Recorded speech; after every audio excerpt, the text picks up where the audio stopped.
Hello അസ്സാം വലൈക്കും welcome to saints kitchen. അപ്പോൾ ഞാൻ ഇന്ന് വന്നിട്ടുള്ളത് ഭയങ്കര ഒരു സന്തോഷമുള്ള വീഡിയോ ആയിട്ടാണ്. കാരണം നമ്മൾ ഖത്തറിൽ പുതിയതായിട്ടൊരു ഹോട്ടൽ എടുത്തിട്ടുണ്ട്. പുട്ടും കടലിൽ നിന്നാണ് നമ്മുടെ ഹോട്ടലിൻ്റെ പേര്. അതിൻ്റെ ഇനോഗ്രേഷൻ ഡേ ആണ് ഇന്ന്. അപ്പോൾ അന്നത്തെ ദിവസത്തെ കുറച്ച് കാര്യങ്ങൾ നിങ്ങളൊന്നിട്ടൊന്ന് ഷെയർ ചെയ്യാമെന്ന് വിചാരിച്ച് ഭയങ്കര സന്തോഷമുണ്ട്. കാരണം നമ്മളിപ്പോൾ ഹോട്ട് ഫുഡ് സെക്ഷൻ ചെയ്യുന്നുണ്ടായിരുന്നു പാരീസ് ഹൈപ്പർ മാർക്കറ്റിൽ. അപ്പോൾ അതിൻ്റെ കൂടെ ഒരു ഹോട്ടലും കൂടി ആയിട്ടുണ്ട്.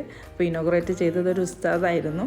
പിന്നെ ഉള്ളത് എൻ്റെ ഹസ്ബൻഡും ഉസ്താദും കൂടിയിട്ടാണ് ഇനോഗ്രേറ്റ് ചെയ്തത്. പിന്നെ എൻ്റെ ഒരു ഫ്രണ്ട് റഷാസനം വന്നിട്ടുണ്ടായിരുന്നു, വ്ളോഗൊക്കെ എടുത്തിട്ടുണ്ട്. ആ വീഡിയോസൊക്കെ ഞാൻ ഷെയർ ചെയ്യുന്നതാണ്.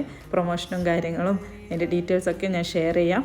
അപ്പോൾ പിന്നെ കേക്ക് മുറിക്കാനായിട്ട് നമ്മുടെ മലബാർ അടുക്കളയുടെ മെയിൻ അഡ്മിൻ ഷഹാനിയും കൂടി ഉണ്ടായിരുന്നു, റഷാസനും ഒക്കെ. നമ്മളെല്ലാവരും കൂടിയിട്ടാണ് കേക്കൊക്കെ കട്ട് ചെയ്തത്. പിന്നെ നമ്മുടെ സിലും കൂടി വന്നിട്ട് നമ്മുടെ വ്ളോഗൊക്കെ ചെയ്തിട്ടുണ്ടായിരുന്നു. അപ്പോൾ ഇത്രയുമാണ് നമ്മുടെ ഇന്നത്തെ വീഡിയോ. ഇഷ്ടമായ ലൈക്ക് ചെയ്യുക, ഷെയർ ചെയ്യുക, കമൻറ്റ് ചെയ്യുക. ചാനൽ ഇതുവരെ സബ്സ്ക്രൈബ് ചെയ്യാത്തിട്ടുണ്ടെങ്കിൽ ഒന്ന് സബ്സ്ക്രൈബ് ചെയ്യുക. താങ്ക്